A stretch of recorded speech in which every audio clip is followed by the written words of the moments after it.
तो फ्रेंड्स आज हम डिस्कस करने वाले हैं सीटेट हिंदी शिक्षण में पार्ट 4 भाग 3। ये पार्ट थर्ड जो है वो 2018-2019 में जो प्रीवियस ईयर के क्वेश्चंस हैं इस टॉपिक से वो हम डिस्कस करने वाले हैं। और ये सारे क्वेश्चंस जो पहले 2014-16 में या 12 में आए थे वही रिपीट हुए हैं। ठीक है, तो इससे आपको बहुत बेनिफिट मिलने वाला है क्योंकि आगे जो एग्ज़ाम होने वाला है उसमें ये क्वेश्चन दोबारा रिपीट हो सकते हैं।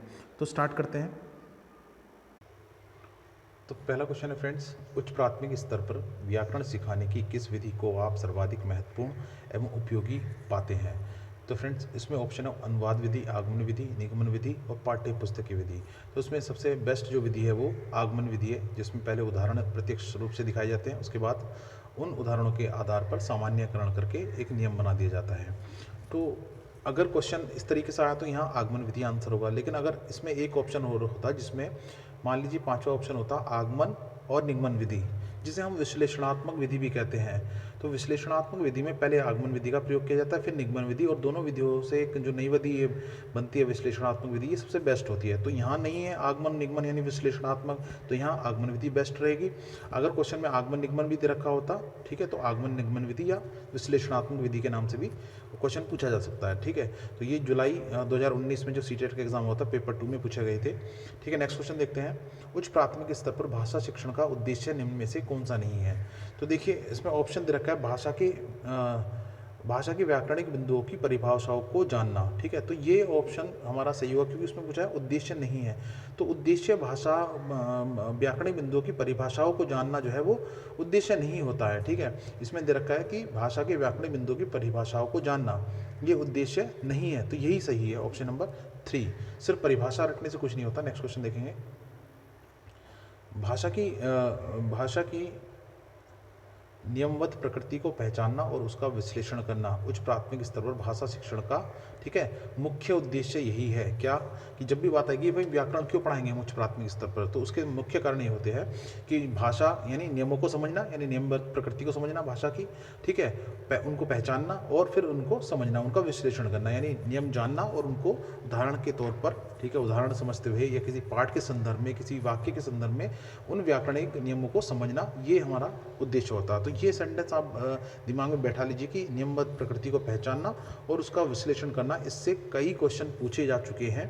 ठीक है, प्रीवियस ईयर की जो वीडियो मैंने अपलोड की थी, इससे पहले जो पार्ट हमने अपलोड किया था उसमें वो क्वेश्चन डिस्कस किया है ये। ठीक है, तो मुख्य उद्देश्य है। नेक्स्ट क्वेश्चन देखेंगे। नेक्स्ट क्वेश्चन है हमारा, व्याकरण शिक्षण की कौन सी विधि अपेक्षाकृत प्रभावी है?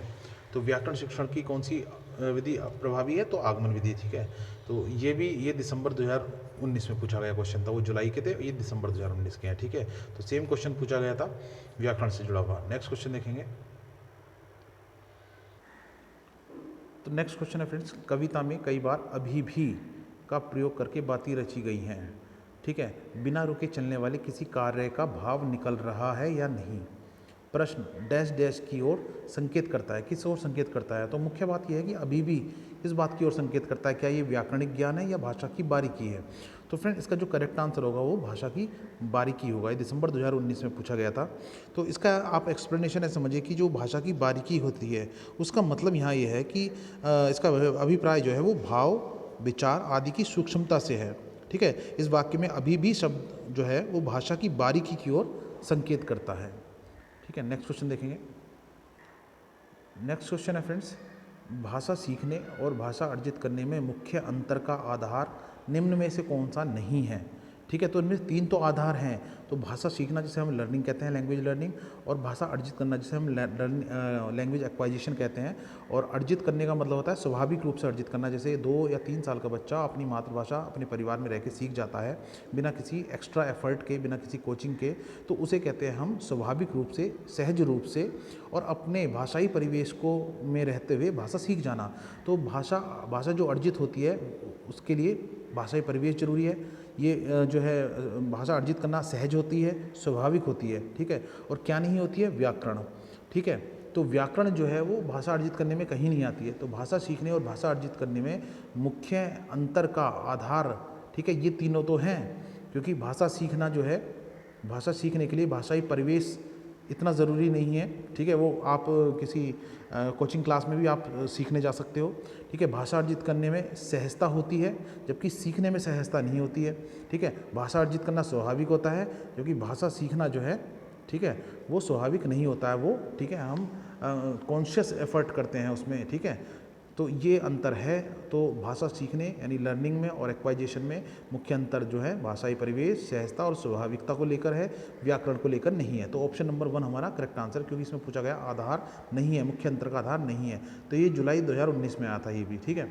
तो फ्रेंड्स, आई होप कि वीडियो आपको पसंद आई होगी और एग्ज़ाम में आए हुए क्वेश्चंस आपको आपका मार्गदर्शन करेंगे किस तरीके से इस चैप्टर से क्वेश्चन पूछे जा सकते हैं। तो प्रीवियस ईयर के क्वेश्चन आपने देखा होगा, 3 वीडियो मैंने इसमें बनाई हैं, तो 1 बाय 1 करके देखिए क्वेश्चन रिपीट हुए हैं। 2014 में आए हुए, 2016 में रिपीट हुए हैं, 2016 में आए हुए, 2018 में, 19 में रिपीट हुए हैं। तो ये बहुत इंपॉर्टेंट हो जाता है प्रीवियस ईयर के क्वेश्चंस करना। आपको लगातार मैं हिंदी पेडागोजी की अब वीडियोस प्रोवाइड करा रहा हूँ, ठीक है।